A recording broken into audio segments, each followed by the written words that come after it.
पालघर जिल्ह्यातील डोल्हारी खुर्द गावाने गेल्या काही वर्षात शेतीत मोठा बदल घडवून आणला आहे। या गावातील शेतकरी अंकुश रमेश खानजोडे हे मागील 7 वर्षांपासून काकडी लागवड करत असून त्यांच्या पावलावर पाऊल ठेवत आता गावातील जवळपास 70 ते 80 शेतकरी या पिकाची लागवड करत आहेत। पूर्वी डोल्हारीतील बहुसंख्य लोक भात शेती पूर्ण झाल्यानंतर वसई विरारसारख्या शहरी भागात मजुरीसाठी जात असत। मात्र आता गावातील एका शेतकऱ्याने प्रयोग म्हणून काकडी लागवड केली आणि त्यातून चांगला नफा मिळाला।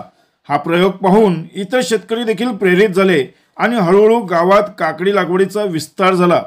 आज या गावातील बहुतांश शेतकऱ्यांची रोजीरोटी काकडीवर अवलंबून आहे। या पिकामुळे शेतकऱ्यांना शहरी भागात मजुरीसाठी जावे लागत नाही, तर स्वतःच्या शेतीतून स्थिर उत्पन्न मिळू लागले आहे। काकडी लागवडीमुळे डोल्हारी गाव केवळ तालुक्यातच नव्हे तर जिल्ह्यातील एक आदर्श गाव म्हणून ओळख मिळवत आहे। पालघर न्यूज नेटवर्क मध्ये आपलं सर्वांचं स्वागत आहे। मी शैलेश तांबडा। आपण डोल्हारी या गावात आलेलो आहोत। आपण बघताय अवतीभोवती सगळीकडे काकडी लावलेली आहेत। हे आदिवासी शेतकरी आहेत। बरेचसे सध्याचे तरुण किंवा शेतकरी शेती परवडत नाही म्हणून वन टाइम शेती करतात आणि कुठेतरी सोडून देतात किंवा त्याच्याकडे दुर्लक्ष करण्याचा प्रयत्न करतात। ह्या डोल्हारा गावातील एक तरुण आपल्यासोबत आहेत। त्यांनी साधारण 2 एकरपेक्षा जास्त एरियात ही काकडी लागवड केली आहे। आपण थेट त्यांच्याकडे जाऊया। दादा, तुमचं नाव काय? माझं नाव अंकुश रमेश खानजोडे। तुम्ही ही काकडी कधीपासून लागवड करता आणि कशा पद्धतीने, म्हणजे कोणी तुम्हाला एक सांगितलं किंवा मार्गदर्शन केलं काय? ही काकडी मी जवळपास झाली आता 6-7 वर्ष झाली। सुरुवातीला आमच्याकडे फक्त पावसाळी भात शेती करायचे आणि पावसाळ्यामध्ये जरा आर्थिक अडचण खूप येते, तर त्यावेळेस आमच्या इकडे एक बायो संस्था म्हणून आहे। त्यांनी सुरुवातीला आम्हाला एक म्हणजे दुसऱ्या गावाचा डेमो दाखवला की या ठिकाणी पावसाळी भात शेती झाल्यानंतर त्याच्याच टायमाला आपण एक लागवड केली तर तुमची भात शेती लावून झाल्यानंतर तुम्ही त्याच्याकडे लक्ष दिलं तुम्हाला थोडेफार पैसे मिळतील। कारण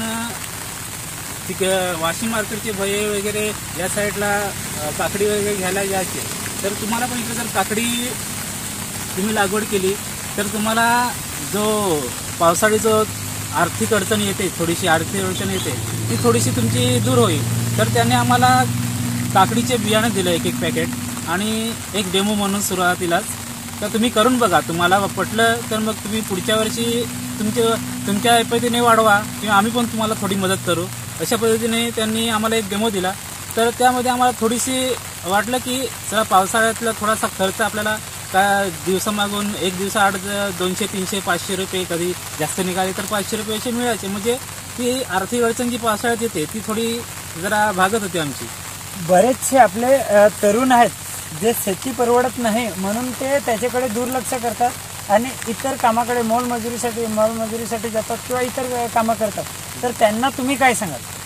माझं तर असं सांगणं आहे की शेती हा एक चांगला व्यवसाय आहे। त्याचं जर एकदम जर नियोजन चांगल्या पद्धतीने केलं तर त्याच्यामध्ये पण मिळकत चांगली आहे, आर्थिक मिळकत खूप चांगली आहे। पण एकदम जर नियोजन पद्धतीने केलं तर व्यवस्थित आहे। कारण आता आपण जर पावसाळ्यात भात शेती झाल्यानंतर आपण नुसतेच घरी राहतो किंवा शेतावर जातो, काय शेताचं थोडं काय काम असेल तेच करतो। पण आता आमच्याकडे गावात म्हणजे जवळपास सर्वच जण भात शेती पण करतात आणि त्याला जोडधंदा म्हणजे छोटासा ही काकडी लागवड करतात। भात शेती लागवड झाली की इकडे लक्ष देतात मध्ये आणि त्यांची भात लागवड होऊन झाली की लगेच ती काकडी निघायला पण सुरुवात होते, म्हणजे थोडीशी त्यांना आर्थिक मिळकत मिळते। म्हणजे आपण हे शेती व्यवसाय आपली भात शेती झाल्यानंतर उन्हाळ्यात लोक बाहेर गावाला किंवा कामाला जातात, तिकडे कामाला गेल्यानंतर त्या ठिकाणी जर आपलं व्यवस्थित काम झालं नाही तर लोकांचे 2 शब्द ऐकायला लागतात आपल्याला। तर तेच जर आपण आपल्या शेतीचे तेवढे जर कष्ट केले तर शेतीत पण जसं आपण पावसाळ्यात शेती करतो तसे उन्हाळ्यात इतर भाज्यापाला आपण लावू शकतो आणि त्याच्यातून चांगलं आपल्याला उत्पन्न मिळालं तर आपल्याला घर बसल्या पैसे मिळतील आणि आपण आपल्या मनासारखं शेतामध्ये काम करू शकतो।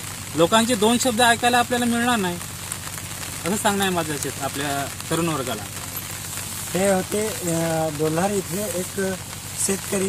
त्यांचं म्हणणं आहे आताच्या सध्या तरुण पिढीला की बाबा इतरत्र जाण्यापेक्षा शेती हा आपल्यासाठी उत्तम पर्याय आहे. इकडे तिकडे न फिरता शेतीकडे लक्ष द्या आणि स्वतःची शेतीचे तुम्ही मालक व्हा.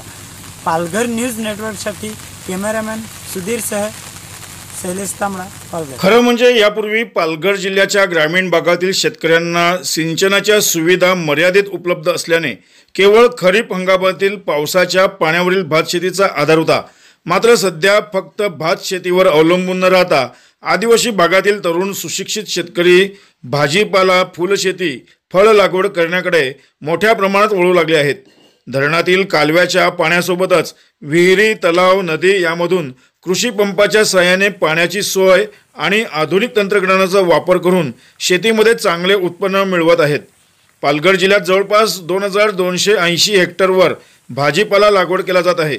शेतकरी आपल्या शेतात भातासोबत आता जोड पीक म्हणून गवार, भेंडी, दुधी, कारले, चवळी यासोबत आता काकडीचा देखील पिके घेत आहेत. शेतामध्ये पिकवलेला भाजीपाला डहाणू, पालघर, बोईसर, सफाळे, कासा, मनोर, जव्हार, वाडा अशा प्रमुख ठिकाणी विक्रीसाठी घेऊन येतात.